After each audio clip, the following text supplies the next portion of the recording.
Nah, kita tahu kondisi sampah di Indonesia, di Cilegon terutama, kita bisa lihat banyak sekali yang masih belum terkelola secara baik gitu kan ya. Mungkin beberapa fenomena kita masih temui seperti buang sampah sembarangan dan seterusnya. Di situ kami melihat perlu ada sesuatu yang dilakuin. Tapi tentunya kami perlu melakukan sesuatu yang sifatnya bisa berdampak lebih besar. Kita kalau yang didaur ulang itu yang organiknya, Mas. Yang Sampah organik. rumah tangganya. Justru kebalikan Justru dari kebalikan PST dari- Asari. Kolaborasi ya. Iya. Kalau ini Harus saling melengkapi dong. Betul, melengkapi ya. Ini Sinergitas. non organik, ini organiknya. Saya di luar sana harus banyak mencontoh dari Mas Dwi. Ini Gen Z yang produktif, Gen Z yang menginspirasi. Iya. Dan tambahan Kang, Boleh. sebetulnya bank sampah itu mayoritas mainnya di non organik. Non organik. Gitu. Yang organik nih, Kebanyakan ya. yang organik nih bisa dibilang jarang-jarang lah. Gitu. Apalagi yang konsisten bikin produk seperti ini gitu Betul. kan. Jadi apresiasi banget nih Mas Dwi ini. Makasih. Mudah-mudahan nih bisa Amin. laris manis ya. Iya, amin. Halo guys, selamat sore. Menjelang buka puasa, ketemu lagi bersama saya Surga Firdaus. Kali ini kita bertemu dengan narasumber kece. Ada Mas Niko Yes. dari PT Chandra Asri Petrochemical. Kemudian ada Mas Dwi dari Bank Sampah Janur Hijau, Kelurahan Wanasari. Wanasari. Jadi kita akan bahas pilah sampah ubah menjadi rupiah.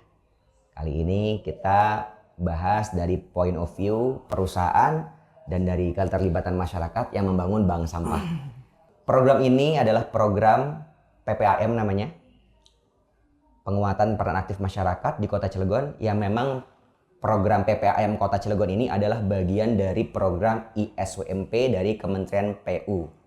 ISWMP itu apa sih? ISWMP itu adalah Improvement of Solid Waste Management Program yang dibangun untuk regional area dan metropolitan cities ya, agar kita bisa membangun kota dan bisa bijak mengelola sampah. Betul. Jadi waste management system itu harus berjalan di kota kita. Yes. Baik, Pak Niko, Yes. gimana kabarnya, sehat? Sehat-sehat alhamdulillah. Mas Di sehat? Alhamdulillah. Puasa lancar ya? Masih puasa. Masih puasa ya? Masih. Ini kita puasa ke 11. 11. Puasa ke 11 ya? Alhamdulillahirrahmanirrahim. Jadi kita ngabuburitnya sambil podcastan ya? Iya, Iya. alhamdulillah. Kita bahas sampah, bagaimana caranya sampah ini bisa menjadi berkah, tidak lagi menjadi musibah. Betul. Karena kebanyakan sampah menjadi Musibah. Rata-rata yang kita tahu sih. iya benar. Nah, sebelum kita lanjut, barangkali boleh perkenalkan diri dulu kepada audiens, Pak Niko dan Mas Dwi, boleh Mas, silakan. Dari kanan dulu sunnah. Oh, sunahnya kanan ya? Oke. Saya duluan berarti. Oke, masyarakat semua, saya Niko Setiabudi dari perwakilan PT Chandra Asri. Kebetulan namanya udah Pacific sekarang, bukan Petrochemical lagi. Oke. Tadi Chandra Asri Pacific. Oke. Seperti itu. Jadi saya selaku Circular Economy and Partnership Manager di PT Chandra Asri seperti itu. Saya Dwi Prastio, perwakilan dari Bank Sampah Janur Hijau, Kelurahan Wanasari. Mungkin saya di sini sebagai praktisi mungkin ya Pak ya. Praktisi pengelola sampah. Pengelola sampah yang ada di komplek perumahan lingkungan RT dulu kayak gitu. Mungkin nanti bisa dijelaskan Baik. kayak gitu. Nah. Disclaimer dulu. Karena ini judulnya adalah pilah kemudian ubah sampah jadi rupiah. Iya. Nah, kira-kira program apa sih yang sudah dibangun oleh Bank Sampah Janur Hijau? Ya, untuk sejauh ini karena secara histori Kang ya. Secara histori Bank Sampah itu udah terbangun di tahun 2014. Oke. Sampai sekarang. Jadi selama 2014 sampai sekarang itu kita selalu konsisten dalam menyadarkan masyarakat kayak gitu, dan alhamdulillahnya sudah tersistematik kayak gitu. Jadi tidak perlu disadarkan lagi. Sudah tersistem. Jadi mereka udah mempunyai ininya sendiri gitu, inisiatifnya sendiri. Jadi awalnya sebagaimana judulnya bank sampah. Jadi kita emang itu sistemnya kayak perbankan aja, tapi ini ditabung bukan duit, tapi sampah ya. Yang ditabung sampah. Sampah bukan Baik. duit, tapi tetap ada nilai ekonomisnya. Tidak serta merta. Jadi kayak kalau di bank kan kita nabung uang, kita bisa ambil uang kayak gitu. Tapi kalau di bank sampah kita nabung sampah, kita bisa dapat uang kayak gitu.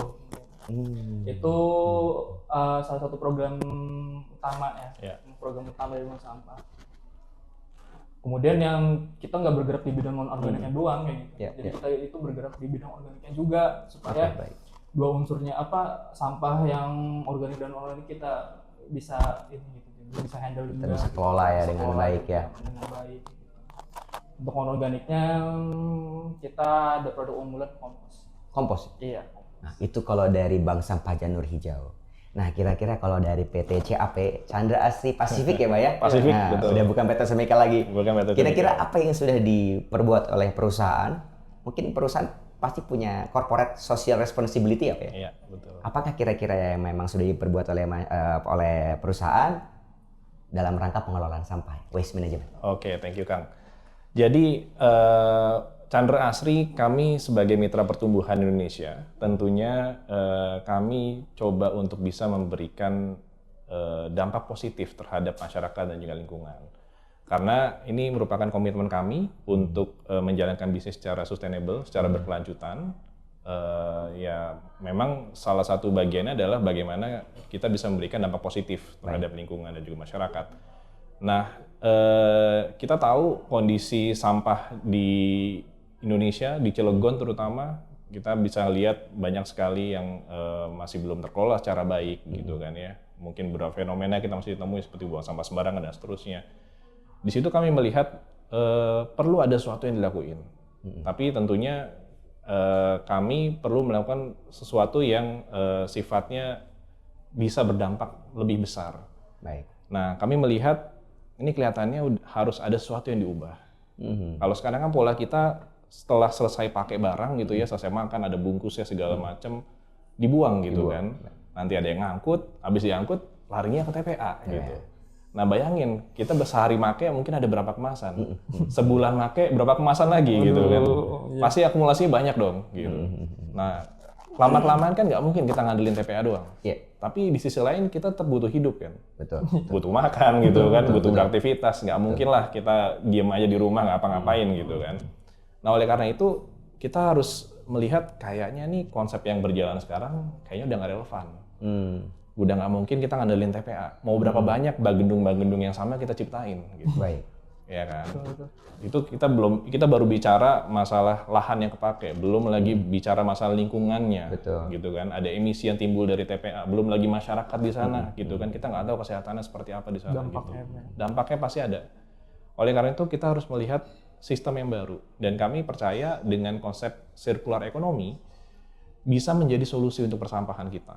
Karena dalam circular economy kita selalu melihat setiap barang, ini semua barang yang selesai kita gunakan, itu sebetulnya dia tetap kita treat sebagai material. Gitu kan. Kita treat sebagai material artinya dia masih punya nilai. Baik. Bayangin kalau kita punya barang, kita tahu masih punya nilainya, masa iya mau sayang dibuang gitu aja kan. Gitu kan. Pasti kita mikir kan, masa ya dibuang sih gitu. Jadi kita coba mendorong bagaimana ekonomi sirkular ini bisa menjadi sistem yang kita gunakan ke depan untuk memperbaiki pengelolaan sampah kita. Dan kuncinya adalah bagaimana kita bisa memilah sebaik mungkin. Karena dalam ekonomi sirkular kita pasti melihat karena ini sifatnya material, nggak mungkin dong plastik sama kertas ditreatment dengan hal yang sama. Gitu kan. Kita butuh treatment masing-masing nih, makanya kita butuh milah. Gitu. Kalau udah dipilah, kemudian diproses lebih lanjut, dibikin jadi macam-macam, daur ulang lah, atau mau bikin jadi apa, itu pasti akan lebih mudah gitu. Jadi semangatnya ekonomi sirkular. Betul, semangatnya ekonomi sirkular. Jadi yang kami lakukan adalah kami mendorong semaksimal mungkin ekonomi sirkular ini bisa digunakan di Indonesia untuk perbaikan pengelolaan sampah kita. Dan pada akhirnya ya kita kan nggak mungkin cuma ngomong doang ya. Akhirnya kita coba buat pilot project. Yang mana pilot project ini harapannya bisa jadi percontohan bagi yang lain. Apa itu nama pilot project? Nah, salah satunya di Cilegon itu ada namanya IPST Asari. Apa itu Pak IPST Asari? Boleh dijelaskan? Saya baru masuk sana nih.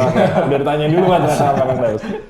Jadi IPST Asari itu industri pengelolaan sampah terpadu atas sampah kelola mandiri. Oke. Jadi secara prinsip konsepnya mirip seperti TPS 3R, tapi di sana kami lengkapi dengan fasilitas mesin pirolisis untuk mengubah plastik menjadi minyak. TPS 3R, boleh dijelaskan dulu TPS 3R ini tahu. Tempat pengelolaan sampah 3R, reuse, reduce, recycle gitu. Itu program dari Kementerian PU sebetulnya sudah berapa tahun sebelumnya berjalan gitu ya. Dan kami coba mengadopsi konsep serupa dan di sini IPST Asari berjalan dengan konsep tersebut, tapi full kita berdayakan masyarakat di sana. Jadi kita gandeng masyarakat, ada kelompok swadaya masyarakat di IPST Asari yang lokasinya di Serdak, Cilegon, di Purwakarta. Lalu di sana mereka bantu untuk ngumpulin sampah dari rumah tangga seperti itu. Sampahnya memang spesifik sampah plastik. Sampah plastik supaya nanti bisa diolah lebih lanjut, dipilah, nanti yang high value lari ke daur ulang untuk feedstock lebih lanjut. Yang low value kita olah langsung menjadi bahan bakar melalui pirolisis tadi. Yang nantinya bisa dipakai lagi sama masyarakat. Jadi ada circularity-nya di sana seperti itu. Kemudian juga ada beberapa percontohan yang lain seperti untuk area pesisir di ring 1-nya Chandra Asri di Desa Anyer. Lalu kemudian tentunya kan nggak cuma hanya ngolah sampahnya doang. Kita coba membuat pilot project juga bagaimana sampahnya itu dijadikan value berikutnya. Kalau daur ulang semua orang mungkin sudah mafhum gitu ya, sudah tahu bisa dijadikan A, B, C dan seterusnya. Nah, pertanyaannya apakah semuanya bisa terus-terusan daur ulang? Pasti ada umurnya di sana. Karena pasti ada umurnya, nggak mungkin terus-terusan daur ulang karena apalagi tipikal plastik makin lama daur ulang makin rapuh gitu, makanya harus ada treatment lanjutan. Nah tapi kita juga butuh alternatif lainnya. Ketika kita ketemu sampah-sampah yang bernilai rendah misalkan seperti itu, pemulung mau ngambil juga sulit misalkan, bank sampah ngambil tapi harganya kecil sekali. Nah kita pakai buat apa? Kita coba cari outletnya. Salah satunya yang kita kembangkan adalah aspal plastik. Aspal plastik ini riset dari Kementerian PU nggak pakai PR sekarang. Karena sudah nomenklatur kementeriannya ya Pak ya. Betul. Dan waktu itu mereka riset untuk penggunaan plastik sebagai campuran aspal. Yang mana kita fokus untuk penggunaan kantong kresek, kantong belanja seperti itu. Dan ternyata dengan nyampur plastik dalam aspal dia bisa meningkatkan stabilitas jalan lebih baik lagi dibandingkan aspal biasa, sehingga umur pakainya bisa lebih lama. Efeknya adalah biaya perbaikannya jauh lebih efisien dalam jangka panjang. Justru dengan menambahkan plastik, aspal jauh lebih tahan lama. Betul sekali. Dan itu sudah diriset dan ternyata kita bukan pemain pertama di situ. Karena sudah ada negara-negara yang lain yang mulai duluan seperti India, kemudian di UK sudah ada, US sudah ada dan seterusnya. Seperti itu. Kalau dari IPST Asari sendiri, daur ulangnya lebih banyak plastik ya Pak ya? Betul. Nah, kita ke bank sampah Janur Hijau. Apa yang didaur ulang di Janur Hijau? Kita kalau yang didaur ulang itu yang organiknya Mas. Yang organik? Justru kebalikan dari IPST Asari. Kolaborasi ya? Harus saling melengkapi dong. Betul, melengkapi ya. Ini non-organik, ini organiknya. Betul. Baik, boleh dijelaskan. Jadi kalau kita tuh emang lebih fokusnya ke organiknya itu dijadikan kompos. Sebenarnya kalau composting tuh sebenarnya bisa sih dilakukan pribadi juga, gitu. Karena emang bahannya kita sendiri gitu yang produksi gitu. Tapi di sini bukan masalah pribadi atau bagaimananya, tapi membuka cakrawala gitu, membuka kesadaran mereka yang gini gitu, supaya karena emang selama ini kan nggak semua orang kayak yang composting pasti ketutup sama bukan sifat sih, kayaknya lebih cenderung kayak kita kan kayak yang tadi Pak Niko bilang, kita beraktivitas terus, gitu. Kita nggak sempet kayak gitu kan, gitu nggak sempet kayak gitu. Makanya kalau mungkin secara pribadi nggak sempet, kita bisa dilakukan secara kolektif kayak gitu. Secara kolektif. Makanya Bank Sampah menginisiasi itu dari tahun 2014. Kurang lebih, dan alhamdulillah sampai sekarang. Jadi kita emang ya bahasa apa ya, bahasa kerennya istiqomah. Kerennya istiqomah. Bahasa kerennya istiqomah sampai sekarang, dan alhamdulillah pupuk kita tuh udah pemasarannya udah cukup luas sampai ke Serang juga. Bahkan ada waktu dulu itu sempat mau diminta Pak ceritanya tuh Mas, itu sama lahan sawit di Palembang. Dan itu kwitansinya itu mintanya seton dalam waktu sebulan kayak gitu. Produk hasil Produk yang hasil didaur ulang itu didaur tadi. ulang itu. Makanya potensinya sangat besar sebetulnya. Kalau kita sebenarnya ini bisa dilakukan pribadi, tapi ketika dibuat sistem kolektif dan kita bisa jadi salah satu fundamentalnya ini menyadarkan masyarakat awalnya Mas kayak gitu. Supaya masyarakat ini tidak terlalu waktu dulu kan pengelolaan sampah itu masih kurang di ini karena pemerintah waktu dulu itu kalau nggak salah karena almarhum Bapak itu mengelola sampah secara swasta. Buang sampah secara swasta kayak gitu. Jadi jauh sebelum itu, sebelum terbentuknya bank sampah, udah mengolah sampah. Namun kayak gitu, kan kendalanya mereka belum tahu nih, ternyata almarhum punya usaha seperti ini. Tapi di satu sisi di tempat-tempat yang lain, karena pemerintah waktu itu saya lupa ya, korek kalau misalnya saya salah, itu nggak ke perumahan. Jadi kayak ada beberapa titik doang kalau di LH itu. Nah jadi mereka itu kayak survive aja gitu, entah dibakar, entah di apa kayak gitu. Bahkan tadi tumpuk di satu titik yang sebenarnya itu ilegal kayak gitu, tapi dijadikan satu titik kayak gitu. Kan kebanyakan kayak gini gitu. Titik tuh kumpul sampah yang ilegal itu kan banyak ya.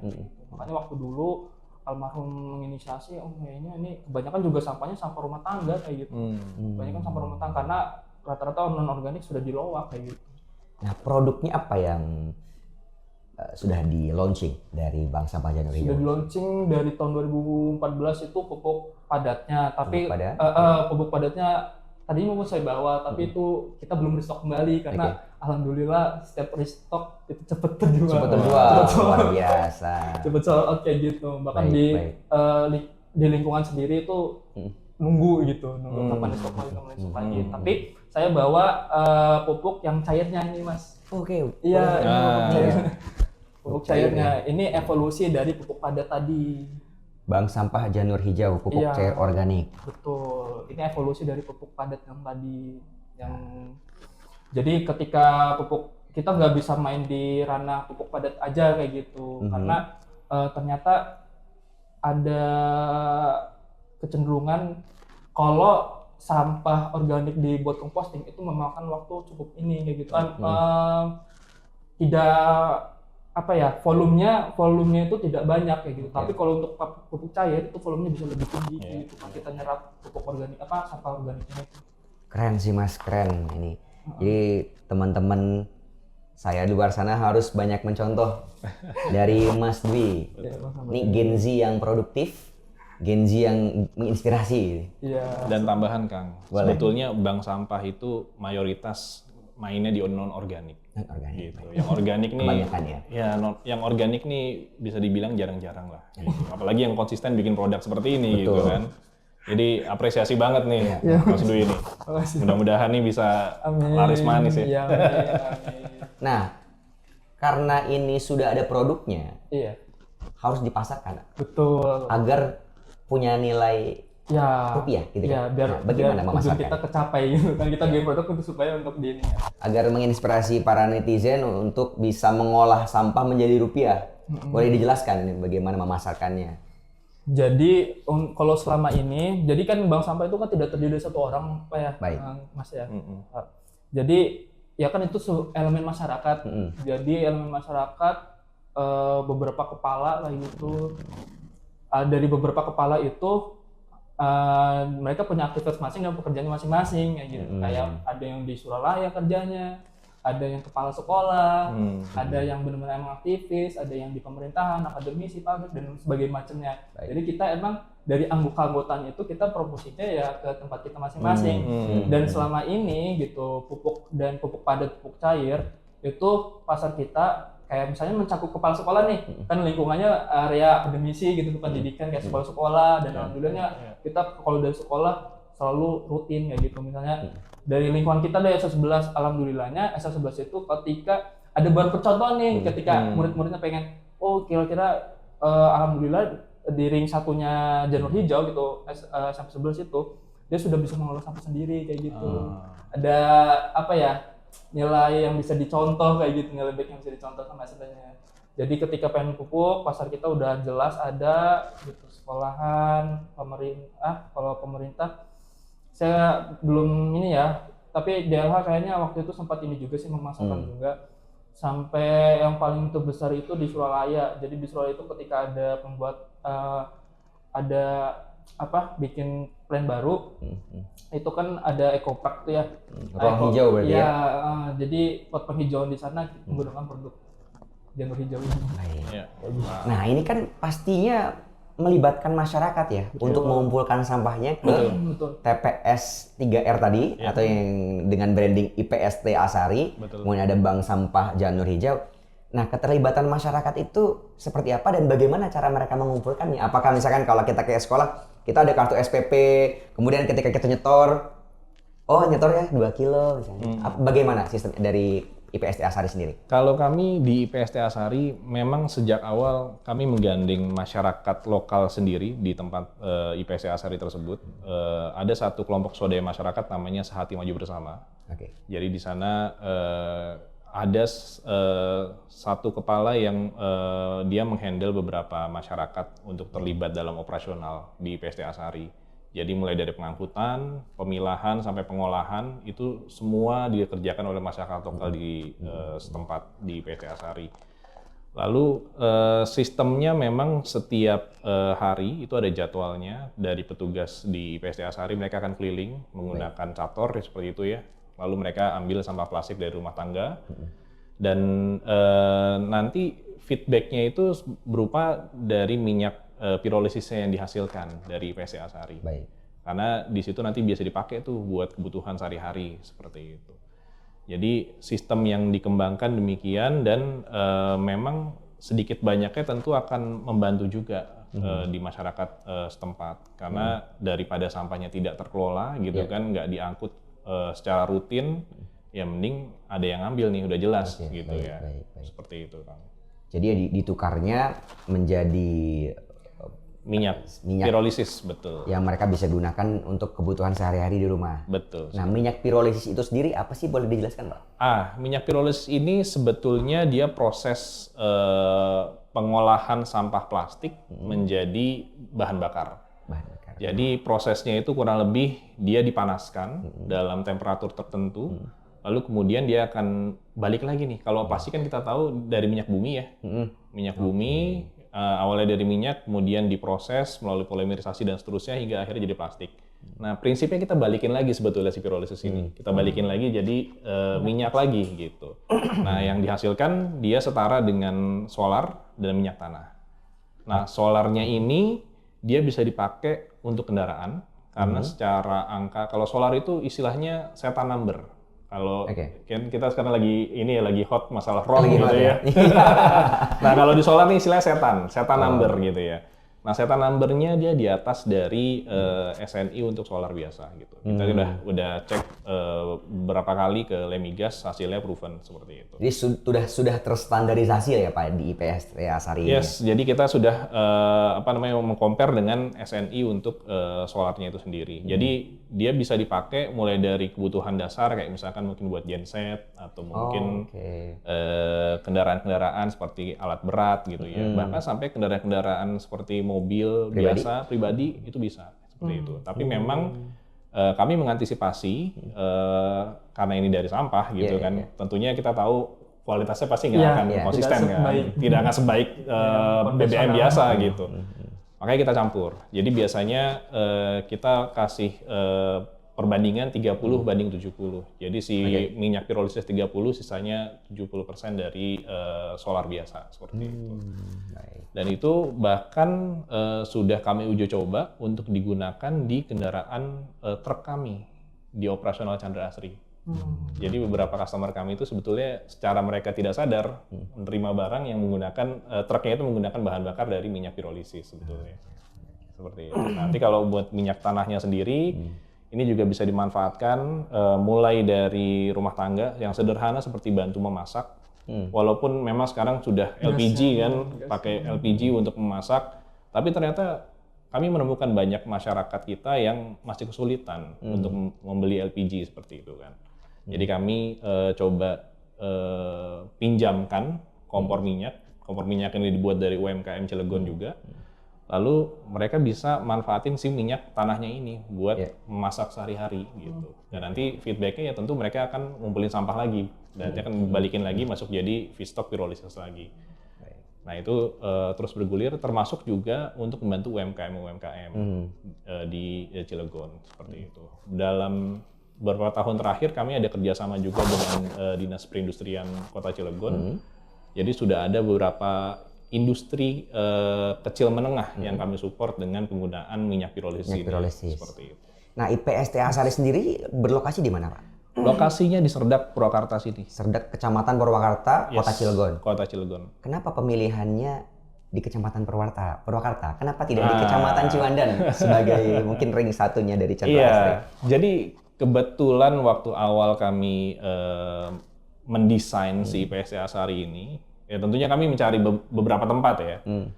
Dan ternyata setelah kami cek beberapa lokasi, diskusi dengan DLH, diskusi dengan Pemkot, rupanya ada satu lahan ex TPS 3R yang tidak termanfaatkan secara baik. Kebetulan lokasinya di Serdak sini, di Purwakarta, Kota Bumi gitu. Dan setelah kami lihat, wah kayaknya visible nih kita bikin di sini. Akhirnya kita jalanlah di sana gitu, sesuai dengan arahan dari Pemkot juga seperti itu. Sudah beroperasi berapa lama Pak? Kami efektif mulai 2021, berarti sekarang sudah masuk tahun ke-5 berarti ya. Tahun ke-5 ya. Tahun ke-5, betul. Semoga tahun ke-6 dan seterusnya.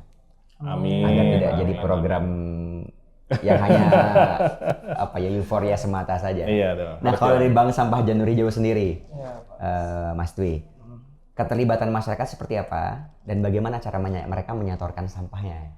Ya, jadi selama ini karena sudah tersistem ya, karena emang kita udah bergantungan lama kayak udah jadi suatu habit lah. Jadi udah lama, udah berapa lama? Ya itu dari tahun 2014 itu. 11 tahun berarti? Iya.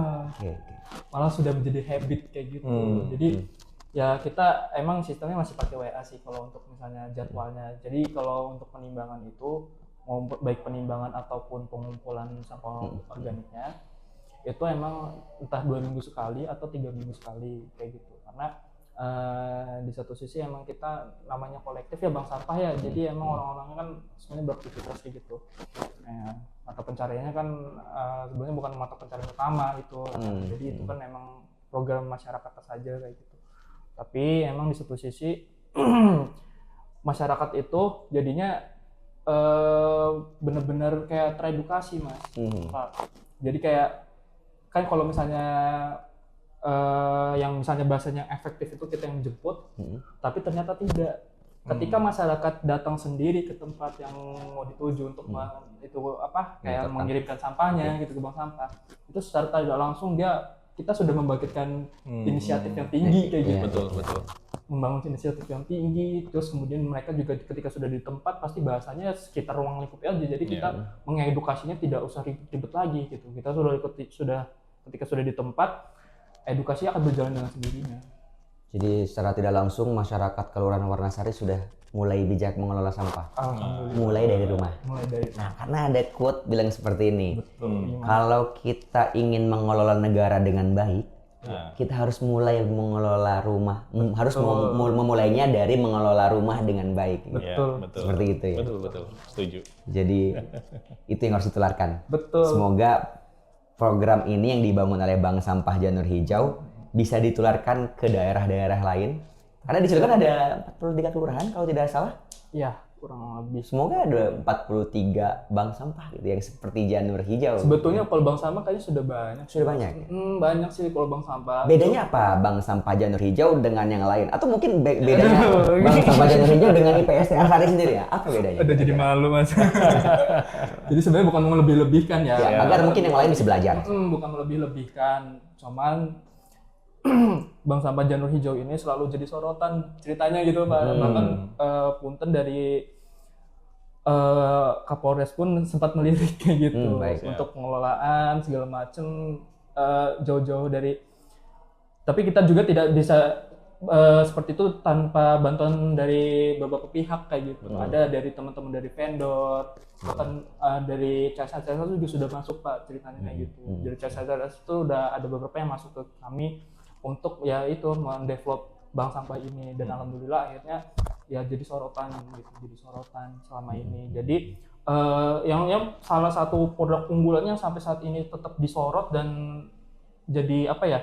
Jadi selalu jadi anak emasnya gitu ya. Ini Yang ini yang pupuk cair. organik dan padatnya ini. Yang lebih banyak terjual yang padat atau yang cair? Yang padat. Yang padat. Karena dari usia lebih lama padat kayak gitu. Jadi kalau ini memang masih baru 2024 baru rilis.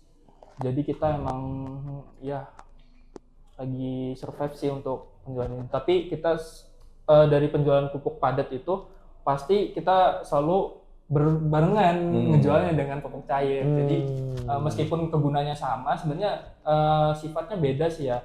Sifatnya kalau composting kan itu emang untuk apa ya? Menyubur tanahnya. Jadi tanahnya supaya gembus kayak gitu.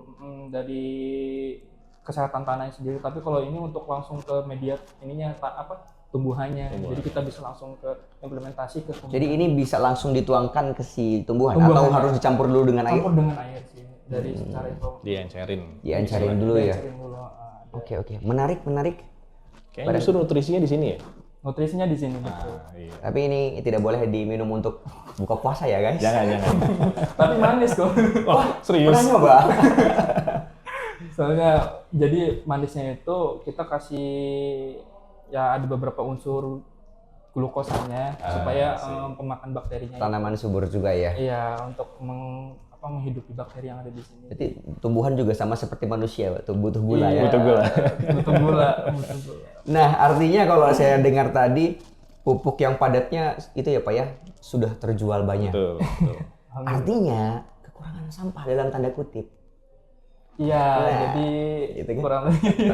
Kalau misalkan memang kekurangan sampah, itu bisa menjadi celah. Apakah sudah ada kolaborasi dengan bank sampah yang lain gitu kan untuk kalau misalkan memang tidak terkelola dengan baik, boleh sampahnya dikekamikan misalnya seperti itu. Itu sudah terjadi. Kalau ke bank sampah lain belum sih Mas, karena kita lagi emang fokus ke tempat kita sendiri. Tapi kemarin terbaru kita emang udah ada kerjasama sama PT Kabol. PT Kabol. Ya. Apa bentuk kerjasamanya? Kerjasamanya itu mengirim sampahnya itu. Dari PT Kabol dikelola sampahnya oleh oleh kita jadi hijau untuk dijadikan outputnya seperti ini. Nah, itu kan kalau dari PT Kabol. Kira-kira apakah bisa dikerjasamakan Pak dari PT Chandra Asih Pasifik dengan Bank Sampah? Apa kira-kira peluang yang bisa dikerjasamakan oleh bank sampah yang ada di Cilegon, salah satunya Bank Sampah Janur Hijau sendiri? Iya, banyak sih. Banyak hal yang kami lagi coba kembangkan untuk IPST Asari ini sendiri. Karena kami melihat memang masih banyak beberapa peluang-peluang. Terutama dari bank sampah ini kan sebetulnya dia perlu untuk bisa berjualan si sampah-sampah non-organik ini dengan volume besar kan. Nah itu setahu saya saat ini belum ada yang bisa mengkoordinir secara rutin seperti itu ya. Nah ini bisa jadi peluang juga ke depannya seperti itu. Tapi memang yang terpenting adalah sebetulnya terlepas dari ekosistem si pengelolaan sampahnya ini, perlu ada yang mengedukasi masyarakat. Nah ini Bank Sampah, kemudian IPST Asari, itu peran terpentingnya di sana sebetulnya. Karena tanpanya edukasi, tanpa adanya kebiasaan yang dibangun, ya behavior-nya masih akan sama terus gitu. Jadi ya ini merupakan sebuah langkah mengedukasi, walaupun memang mungkin kecil-kecilan lah gitu ya. Tapi setidaknya dengan kita memulai, ada suatu hal yang berubah gitu, dan harapannya bisa menular ke yang lain. Sedikit lama-lama menjadi bukit. Menjadi bukit. Gitu ya, Pak, tapi jangan bukit sampah ya. Tapi kenyataannya di Cilegon ada bukit sampah Pak. Waduh. Tapi ya itu PR kita bersama. Betul. Bagaimana kita bisa berkolaborasi. Kalau kata ahli bilang kan ada kolaborasi pentahelix ya Pak ya. Betul sekali. Dari dunia industri, kemudian dari pemerintah, dunia industri atau dunia usaha ya, akademisi, masyarakat itu sendiri. Kemudian satu lagi dari media, karena penting kita bisa berkolaborasi bersama-sama untuk bagaimana menuntaskan permasalahan apapun itu. Salah satunya sampah. Setuju Kang, karena emang di prinsip ekonomi sirkular harus ada kolaborasi. Kolaborasi. Karena di ekonomi sirkular tuh ekosistemnya bukan single player di sana. Dia harus ada koneksi satu dengan yang lainnya. Kita sebetulnya sudah punya banyak pendaur ulang. Kita sudah banyak pemulung, pelapak segala macam. Tapi yang disayangkan nih belum bisa terkoneksi secara baik. Iya. Gitu kan. Saya dengar ada kampung pelapak, kampung pemulung di Cilegon apa ya? Betul Pak. Nah, bisa dikolaborasikan mungkin kan kalau sampahnya ke IPT Asari, Betul. organiknya ke Bank Sampah Janur Hijau. Gitu. Betul. Jadi menarik sekali. Karena kolaborasi ini sadar atau enggak ternyata bisa memberikan impact yang besar gitu. Karena ya misalkan Chandra Asri aja. Kami memang besar di penyuplai untuk bahan baku pembuatan produk-produk plastik. Tapi di persampahan kan kami bukan ahlinya gitu kan. Kami butuh kerjasama dengan bank sampah, kami butuh kerjasama dengan pelaku daur ulang, pemulung, pelapak dan seterusnya. Jadi supaya ada kesatuan ekosistem yang kebentuk gitu. Betul. Dan tentunya juga dengan pemerintah. Makanya kami juga tidak segan-segan untuk berkolaborasi dengan pemerintah. Banyak bentuk-bentuk yang kami coba kolaborasikan seperti itu. Misalkan seperti tahun lalu kami sempat membantu DLH Cilegon untuk bisa mengumpulkan sampah kresek di HPSN pada Februari 2024 dan hasilnya kita jadikan aspal plastik di Bagendung. Oh, baik. Jadi kalau Akang main ke Bagendung, itu sebagian jalannya yang beraspal sudah pakai aspal plastik tuh di sana. Dan itu hasil dari kota Cilegon sebetulnya. Artinya kebutuhan aspal plastik itu bisa disuplai terus ya Pak ya, kalau memang ada sampahnya, ada plastiknya. Betul. Nah kebetulan Pak, di jalan-jalan Cilegon itu banyak banget tuh sampah plastik. Siap. Apakah bisa IPST Asari ini tidak hanya di Kecamatan Purwakarta, Pak? Karena kalau kita lihat dari topografi Cilegon itu kan ada 8 kecamatan. Siap. Kalau bank sampah kan itu baiknya kan di setiap kelurahannya ada 43 kelurahan. Kalau IPST Asari sendiri, apakah bisa di copy paste ke 8 kecamatan yang ada di Cilegon, Pak? Agar ada 8 gitu, Pak. Bagaimana, Pak? Sebetulnya secara kemungkinan pasti mungkin. Cuman yang harus digarisbawahi adalah ini bukan hanya pekerjaan Chandra Asri sendiri. Artinya kami sebagai industri coba membuat sebuah pilot project untuk membuktikan bahwa ekonomi sirkular ini bisa berjalan loh gitu. Kami buat satu ekosistem namanya end-to-end plastic waste management. Jadi jelas sumber sampahnya dari mana, yang ngelola siapa, pengelolaannya seperti apa, dan itu balik lagi ke masyarakat dan yang lainnya seperti itu. Nah, harapan kami, konsep end-to-end ini bisa diperluas. Baik. Ya tentunya nggak hanya di Purwakarta harapannya, pasti di daerah-daerah yang lain juga, di kecamatan yang lain atau kelurahan yang lain. Tapi pertanyaannya, apa ya cuma Chandra Asri yang ngejalanin gitu kan? Pasti perlu ada peran dari Pemkot, perlu ada peran dari akademisi, perlu ada peran dari swasta yang lain. Betul. Apalagi Cilegon terkenal kota industri kan, betul, seperti itu. Betul. Saya yakin harusnya ini ada hal-hal yang bisa dikolaborasikan. Belum lagi dengan media, belum lagi dengan masyarakat gitu kan. Jadi ide yang kami bentuk di PS Asari sebetulnya bukan ide eksklusif milik Chandra Asri, tapi harapan kami ini justru bisa ditularkan ke yang lain, sehingga tertrigger IPST Asari yang lain gitu. Baik, ya. Walaupun tidak mesti Chandra Asri yang membuat. Nggak mesti Chandra Asri yang membuat seperti itu. Dan kami sangat terbuka kalau memang ada swasta yang lain yang tertarik untuk bikin hal serupa. Banyak kok, kita udah berapa kali diskusi seperti itu. Jadi sebetulnya yang kami jual adalah bagaimana ide mengelolanya seperti itu. Karena tanpa adanya konsep yang jelas, ya kalau jalan hanya pengadaan alat transport buat sampah, sudah banyak yang bisa lakukan. Kalau berbicara ngumpulin sampah, mungkin 1-2 sudah bisa berjalan. Tapi kan membentuk ekosistem yang utuh itu yang mahal, seperti itu. Jadi harapan kami, ide ini bisa direplikasi sebetulnya. Dan tentunya ya dengan keterlibatan semua stakeholder gitu. Baik. Seperti itu.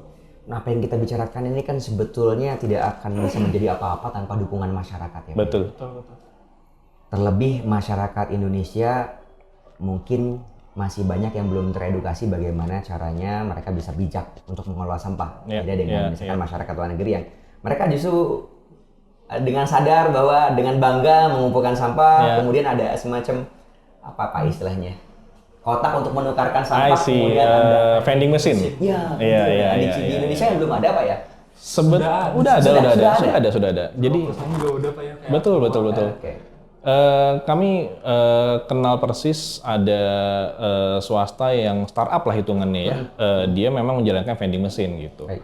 Tapi sebetulnya ketika kita mendirikan vending machine harus dipikirkan ekosistemnya. Karena vending machine nggak hanya sesimpel kita naruh mesin. Ya. iya betul. Tapi pertanyaannya setelah dia penuh, siapa yang akan ngambil si sampahnya gitu kan? Baik. Apakah bangsa janur hijau yang ngambil gitu kan? Atau yang lain kayak gitu. Nah, jadi ketika sudah ada ekosistem yang lengkap, tentunya akan mudah untuk bisa menjalankan. Nah, tapi memang perlu ada edukasi yang baik kepada masyarakat. Karena vending machine yang ideal itu dia di-fit dengan botol-botol plastik yang kondisinya sudah bersih gitu kan. Iya. Isinya udah kosong gitu kan ya. Betul. Bagus lagi kalau labelnya udah dipisah dan seterusnya gitu. Nah, pertanyaannya edukasinya akan sejauh mana nih gitu. Karena sebetulnya di Jakarta sudah ada beberapa vending machine yang dipasang. Awalnya itu yang paling ngetren itu yang di Monas waktu itu. Cuman akhirnya nggak berjalan secara kontinu gitu. Dan itu juga terbatas kan. Dan terbatas. Jadi nggak semua sampah, nggak semua itu. Biasanya tipikalnya satu vending machine untuk satu jenis sampah sih. Kira-kira apa Pak pesannya Mas untuk masyarakat agar bijak mengelola sampah? Karena permasalahan di dunia kan, sampah itu masalah dunia, bukan hanya Indonesia saja. Betul. Mungkin kalau sampah itu bukan jadi masalah di Indonesia, bukan jadi momok, mungkin ada salah satu kumpulan pemuda, boleh sebut nama Pandawara misalkan, kan baru dipanggil oleh Presiden Prabowo Betul. Subianto. Ya artinya memang masalah sampah itu masih menjadi momok gitu bagi orang Indonesia. Apa pesannya Pak? Kira-kira dari Pak Niko sendiri? Saya bagian pertama bagian paling sulit. Untuk Saya masyarakat. nyontek doang Pak. Untuk masyarakat. Minimal kalaupun tidak bisa menyetor sampahnya ke bank sampah atau IPS dasar, minimal untuk tidak buang sampah sembarangan. Iya, betul. Gimana? Jadi saya mungkin cerita balik mengenai konsep ekonomi sirkular ya. Karena di ekonomi sirkular itu kita selalu melihat setiap barang adalah material. Setiap material pasti punya nilai. Ya. Kalau punya nilai, masa iya kita buang sampah sembarangan sih, gitu kan. Walaupun dia cuman kayak saset gitu kan, yang walaupun kecil, sebetulnya dia ada nilainya. Nah, cuman nilai itu harus kita jaga, ya minimal dengan jangan buang sampah sembarangan. Karena begitu dia dibuang sampah sembarangan, ngotorin lautan, jatuhnya nilainya akan hilang, bahkan jadi negatif. Karena dia jadi polutan kan di lingkungan. Dan efeknya memang luar biasa mengenai lingkungannya seperti itu. Nah, jadi memang kunci terbaik adalah mulai dari kita sendiri. Pertama, memang biasakan untuk tidak buang sampah sembarangan. Kalau saya sih simpel aja, kemasan-kemasan yang sudah kita gunakan, cari tempat sampah terdekat. Kalau memang nggak dapat, ya udah kantongin dulu, gitu kan. Pasti di rumah ada kan, minimal gitu kan. Atau mungkin kita ke sekolah, atau mungkin ke tempat kerja, dan yang lainnya pasti ada tempat sampah juga. Kita tinggal taruh di tempat sampahnya, seperti itu. Baik. Lebih baik lagi, kalau sudah bisa mulai milah. Iya, betul. Nah, kalau udah mulai milah itu lebih oke lagi tuh. Bisa organiknya sendiri, plastiknya sendiri, kertasnya sendiri, dan seterusnya. Nanti hasil pilahannya nggak usah bingung-bingung, nih udah dia nampung. Betul. Nah, kalau dari Bank Sampah Janur Hijau sendiri? Ya, kalau di bank sampah sendiri sih Pak ya.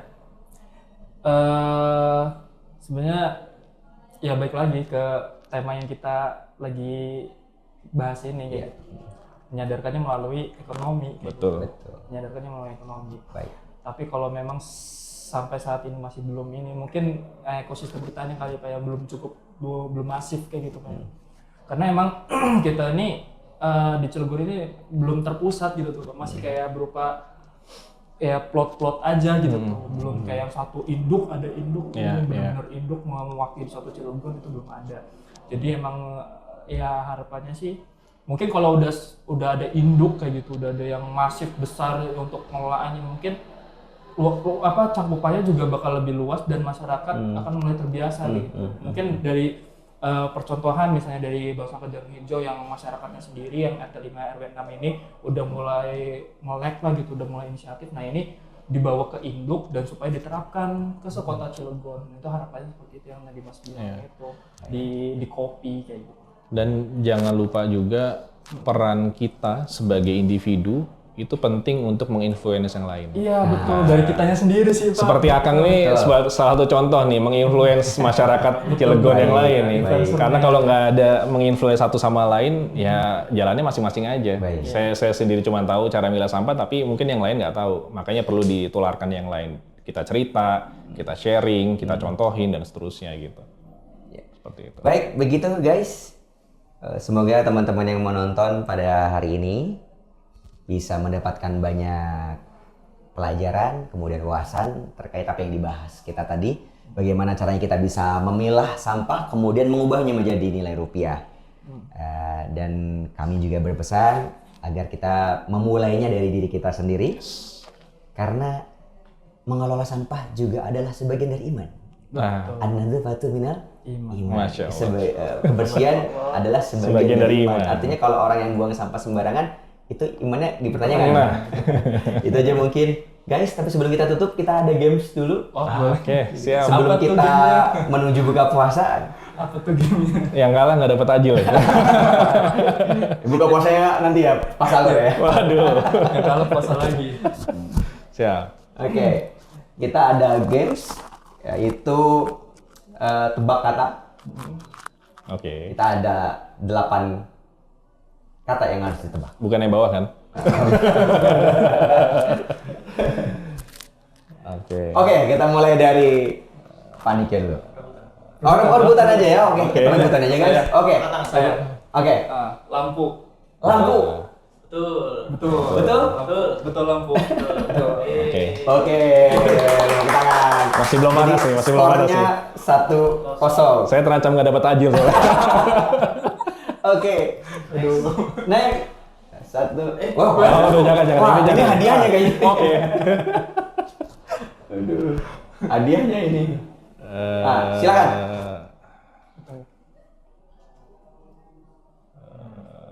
Berlari? Ya. Berlari? Betul. Berlari. Oke. Selain menjaga arus membuang sampah pada tempatnya, kita sudah ke kesehatan. Yes, betul. Lagi musim juga running Ramadan. Bener. Night run Ramadan. Night run. Ada yang pakai kostum. Naik gunung. Oh ya? Ada yang pakai kostum Superman gitu kan. Wow. Lagi viral itu, Pak. Oh, saya belum lihat nih. Next. Oke.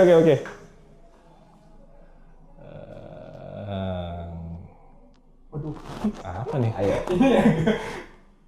Nggak familiar nih. Mau kasih clue. Boleh. Boleh kasih clue. Kita sekarang. Kita lagi Oh, ngobrol. Siapa? Sini. Berarti sudah berapa skornya? 2-1. 2-1. Oke, 2 buat Tajil aman. 1. Next. Ya, silakan. Oke. Matahari? Matahari. Betul. Nice. Treble nih. Yes. 3-1. Next.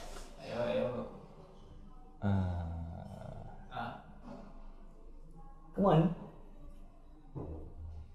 Apa ya? Oh, bersama. Betul. Oke. 3-2. 3-2. Oke, masih ada 3 lagi. Ya. Senin. Ya betul. Oke. 3 sama. 3 sama. Mantap. 2 penentuan lagi. Oh, comeback istri. Teman? Ya betul. Oke, 4-3. Sangat sengit sekali. Atau langsung dijawab aja, nggak usah angkat tangan ya. Iya. Oke. Boleh. Terakhir. Terakhir. Bloknya. Ayo. Penentuan ya. Masih jawab. Calling. Sama. Celing? Ayo, cari lagi. Oke. Wah. Oh, kasih clue. Boleh. Boleh? Kita tinggal di mana? Cilegon. Yang menang siapa nih? Sana yang sama. 4 sama berarti. Sama. Oke. Gimana dong?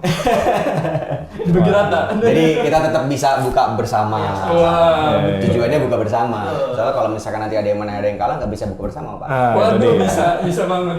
masa bukannya sahur kan? Baik, guys, itulah tadi podcast kita bersama Pak Niko Setiabudi dari PT Sentrasi Pasifik. Kemudian dari Bank Sampah Janur Hijau ada Mas Dwi Prasetyo. Terima kasih banyak atas waktunya Pak Sama-sama. Niko, Mas Dwi. Sudah banyak berbagi agar kita bisa menjadi generasi pintar yang bijak mengelola sampah ke depannya. Amin. Jujur saya pribadi terinspirasi oleh Mas Dwi juga karena Mas Dwi jauh lebih muda daripada kami ya Pak ya. Generasi Z yang produktif dan menginspirasi. Betul, betul. Amin. Jadi mematahkan stigma bahwa generasi Z itu generasi yang lemah, ataunya lebih kuat daripada kita ya. Iya, lebih kreatif. Ini kita kan generasi milenial ya Pak ya. Iya, nggak jadi alpha ya kita ya. Jadi apa, kita masih milenial. Aman, Oke, aman. siap. Oke, itulah program kami. Nah, program ini adalah bagian dari penguatan peran aktif masyarakat Kota Cilegon yang ini juga adalah menjadi bagian dari program ISWMP dari Kementerian PU. ISWMP itu adalah Improvement of Solid Waste Management Program oleh Kementerian Pekerjaan Umum Republik Indonesia. Baik, terima kasih atas waktunya. Ya. Kita sama-sama tutup dengan baca hamdalah Alhamdulillah. dan buka puasa bersama. Karena ini udah masuk buka puasa belum? Sebentar lagi. Belum, Sebentar lagi. azannya belum. Oke, see you guys.